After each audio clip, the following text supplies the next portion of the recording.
so much. I love you so much. I love you so much. I love you so much. Hello, all you positive heads out there.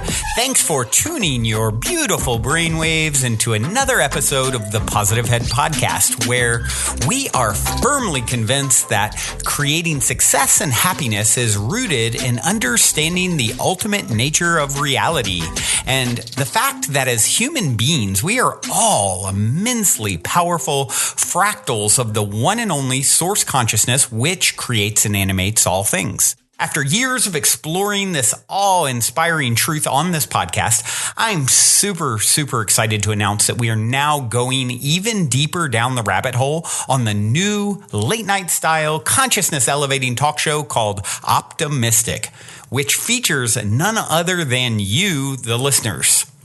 Optimistic is taped out of the epic spaceship-esque 8-bedroom property we call the Mystic Manor that myself and the rest of the Optimistic crew now navigate reality from in Venice Beach, California. And you are invited to come experience a Mystic Manor immersion week with us. During your week-long stay, you'll enjoy unique workshops, chef-prepared meals, one-on-one time coaching and consulting with me, and even co-creating magic with me as a guest on both Optimistic and an episode of the Positive Head podcast. When I started this, my aim with these immersive retreats was to facilitate the ultimate spiritual upgrade and tune-up, so to speak, for our guests while providing them with one of the most memorable experiences of their lives. And I'm happy to say that as of this recording, every guest at the end of their trip so far has told me that they have had a profound and transformational experience at the Mystic Manor and that they definitely want to come back. All that being said, we only have a limited number of spots available between now and next July. And as of this recording, about half of those spots are already filled. So if there's any part of you that is screaming, yes, I want to come, I feel like I need to be there, go now and book a slot with me to discuss how we can put our heads together and make it happen at calendly.com/talkwithbrandon. I know for some people, there is also that little voice in their head saying, why not? I can't get off work. I can't afford it, and on and on and on. But, really Henry Ford, I think, said it best. Whether you think you can or think you can't, you're right. And I'm confident that where there's a will, there's a way. And I'm personally committed to doing everything in my power, including discounts and payment plans, to get you here if it is something that truly feels like a huge yes for you energetically and like you're meant to be here. Once again, the link to book time to discuss with me is calendly.com/talkwithbrandon. That's spelled CALENDLY.com/talkwithbrandon. All one word, of course. And book in some time and look forward to seeing you soon here at the Mystic Manor.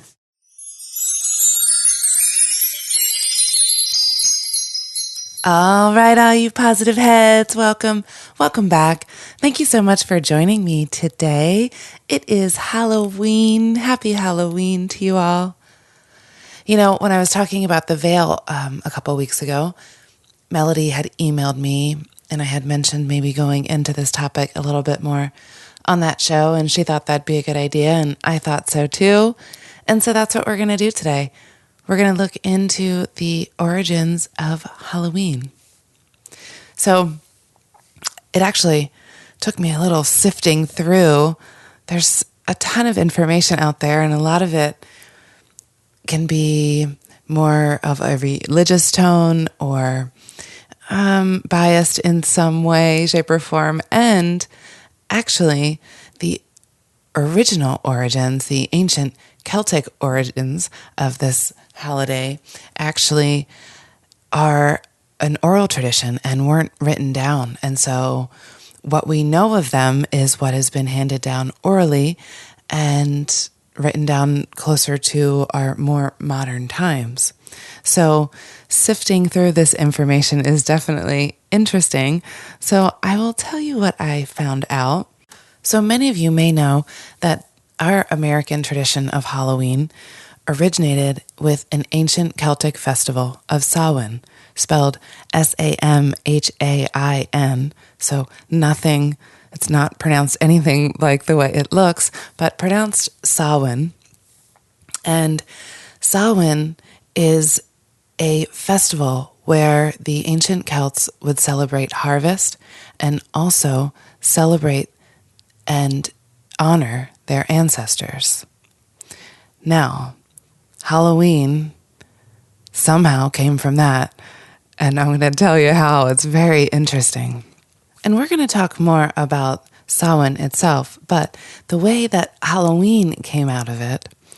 So, as Christianity was spreading through the lands, Pope Boniface IV in 609 AD declared May 13th to be a day in honor of Christian martyrs, a Catholic feast called All Martyrs' Day.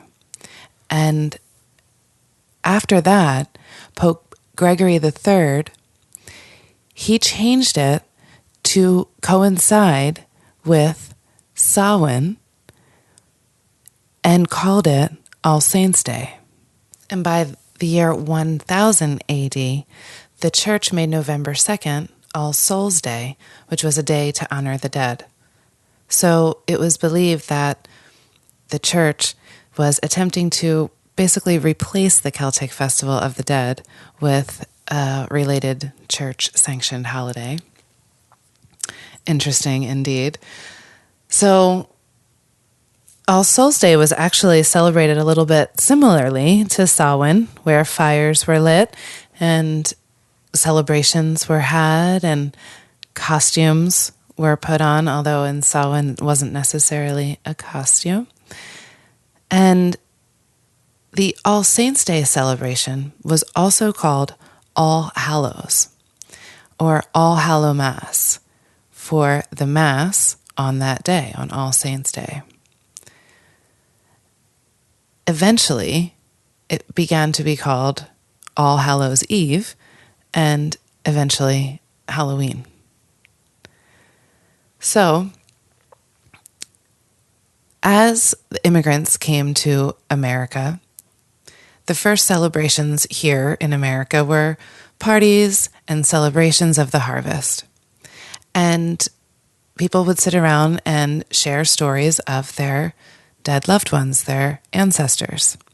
They would also tell each other's fortunes and dance and sing. So they also started to tell ghost stories and do some mischief making. So it was about the 19th century when the Irish potato famine happened, and so many Irish came to America at that time. And with it, they brought more traditions of Halloween. So the Irish at that time had brought forth some of their Celtic tradition, but it wasn't the old days because it was still melded with what the church had done. So then it was brought to America and changed up even more here. So I found this on the History Channel website, actually. It says that the American Halloween tradition of trick-or-treating probably dates back to the early All Souls' Day parades in England. During the festivities, poor citizens would beg for food and families would give them pastries called soul cakes in return for their promise to pray for the family's dead relatives.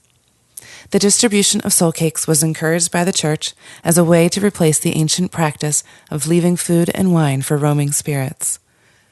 The practice, which was referred to as going a-souling, was eventually taken up by children who would visit the houses in their neighborhood to be given ale, food, and money. The tradition of dressing in costume for Halloween has both European and Celtic roots. Hundreds of years ago, winter was an uncertain and frightening time. Food supplies often ran low, and for many people afraid of the dark, the short days of winter were full of constant worry. On Halloween, when it was believed that ghosts came back to the earthly world, people thought that they would encounter ghosts if they left their homes. To avoid being recognized by these ghosts, people would wear masks when they left their homes after dark so that the ghosts would mistake them for fellow spirits.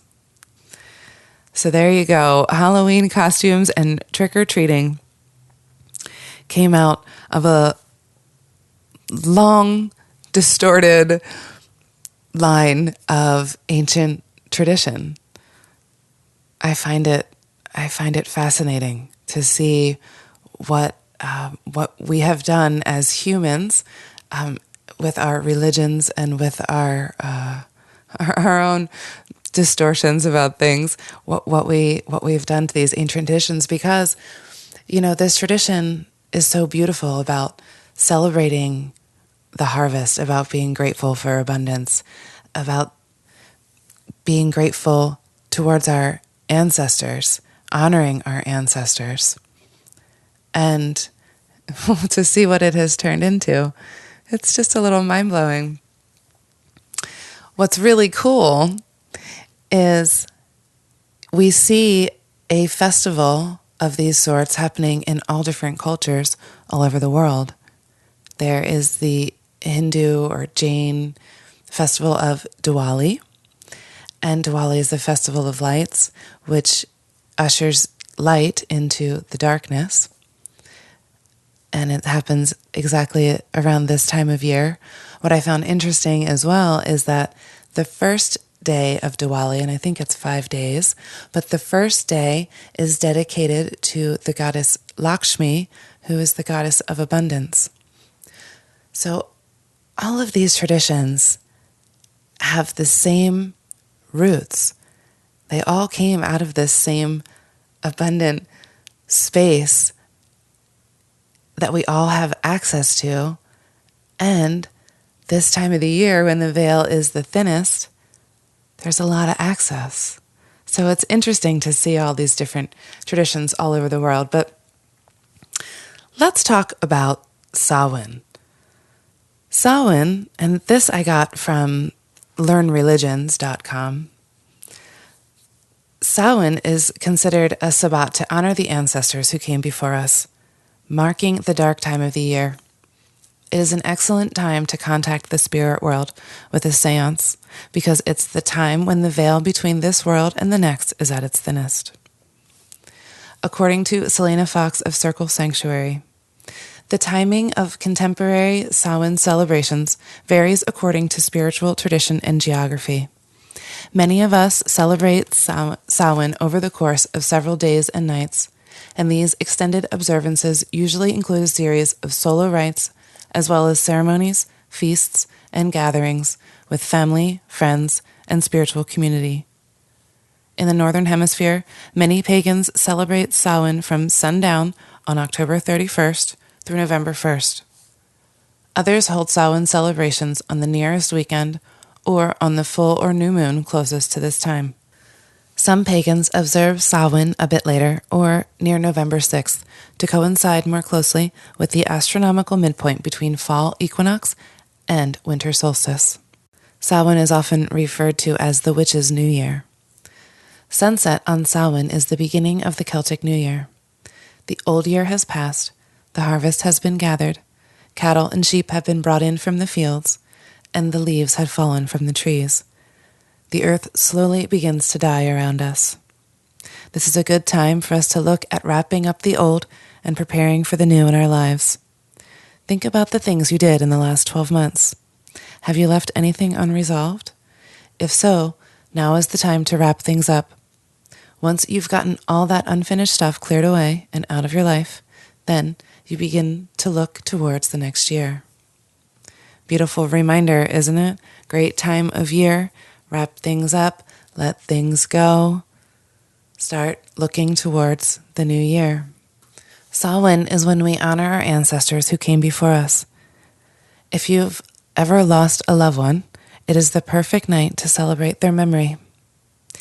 And if we are fortunate they will return to communicate with us from beyond the veil and offer advice, protection, and guidance for the upcoming year. And from the Parliament of Religion's website, it says, "This is a time specifically carved out of the wheel of the year to acknowledge death and loss, to experience grief, and for venerating the ancestors and honoring departed spirits. Many pagans will dedicate a home altar to this ritual with photographs, food offerings, and other tokens of remembrance." For pagans, death is not a thing to be feared, but is part of the wheel of life. Death is the ultimate rite of passage, the final act that we complete as human beings. Old age is valued for its wisdom, and dying is accepted as natural, as a form of transformation. Death is the great equalizer that puts everything else into perspective. The Celts believed that at the time of Samhain, more so than any other time of the year, the spirits of the dead were able to mingle with the living. The echoes of this ancient tradition can be seen in popular Halloween celebrations today. Contemporary pagans still accept that as the life force of our hemisphere wanes, the veils between this world and the other worlds are at their thinnest, and our memories, connections, and abilities to communicate with our beloved dead are heightened. Death also symbolizes other endings. Therefore, Samhain is not only a time for reflecting on mortality, but also on the passing of relationships, jobs, and other significant life transitions. And one of the rituals that was held at Samhain to honor the dead was a dumb supper. And a dumb supper is a meal that is served and consumed in total silence. And each bite taken is taken in the name of your loved ones. So an empty chair is placed at the head of the table, and that chair is for all of the ancestors who might want to join. And a piece or a serving of whatever is at the table is offered on the plate for the ancestors. And afterwards, that plate is then given out at night to the spirits or the animals, the fairies, whoever comes to take it. And we don't necessarily have to have a dumb supper, but we can set the intention of honoring our ancestors. And doing that with any ritual that we feel suits us or resonates with us, or even just with the pure intention of it.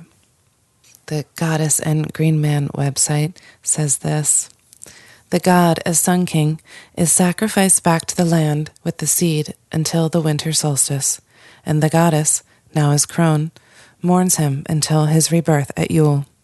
He travels the underworld learning its wisdom. This is the time of the descent into darkness, of preconception, out of which new life, new ideas will eventually emerge. Traditionally, the veils between the worlds are at their thinnest now. Boundaries dissolve, and all is laid bare.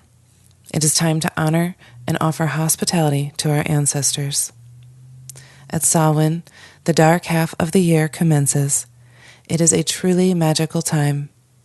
Death is always followed by rebirth, and while this is the end of the old year, it is the beginning of the new year.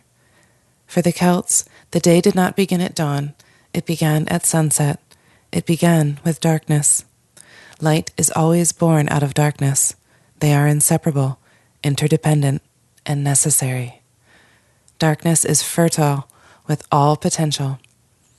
With the beginning of this dark phase comes the opportunity to rest and reflect on the past and to dream of new beginnings. The seed now hidden in the earth will germinate in its season. Look for those seeds in yourself."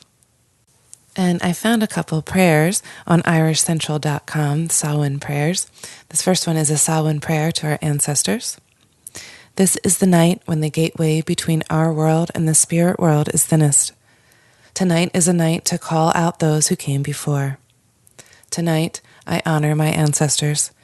Spirits of my fathers and mothers, I call to you and welcome you to join me for this night. You watch over me always, protecting and guiding me, and tonight I thank you. Your blood runs in my veins. Your spirit is in my heart. Your memories are in my soul. With the gift of remembrance, I remember all of you.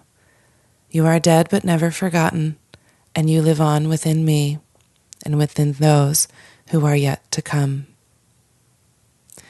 And a Samhain prayer for children.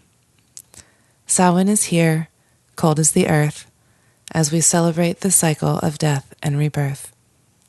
Tonight, we speak to those through the veil. The lines between worlds are thin and frail. Ghosts and spirits in the night, magical beings rising in flight, owls hooting up in a moonlit tree. I don't fear you, and you don't fear me. As the sun goes down far to the west, my ancestors watch over me as I rest. They keep me safe and without fear on the night of Samhain, the witches' new year. With that, everyone, I am out of here for today. I'm going to leave you with a song. This is Merkaba, Ancients Calling. Until next time, love you all. And if you're feeling the call to come for a week retreat style Mystic Manor immersion, remember to go now and book your time to speak with me directly about stepping into the optimistic vortex at calendly.com/talk with Brandon while there are still spots left. Otherwise, I look forward to co-creating magic with you at the Mystic Manor.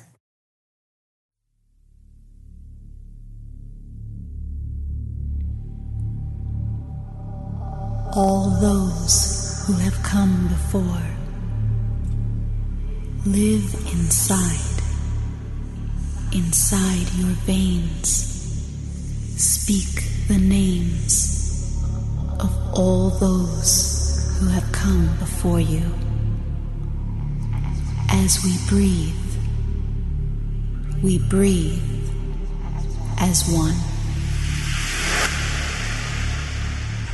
Inside, ancient, future,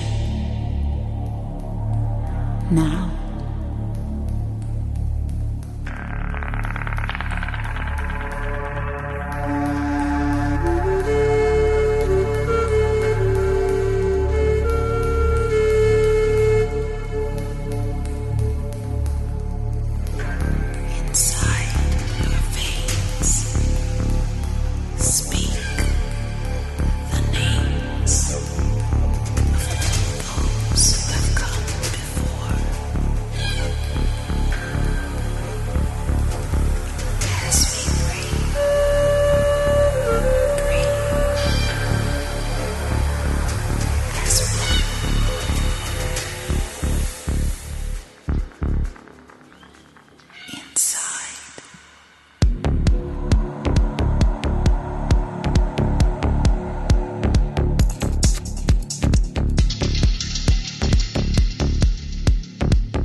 Programs.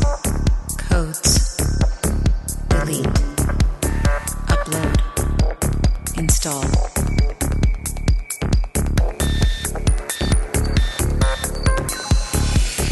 Tissue. Bones.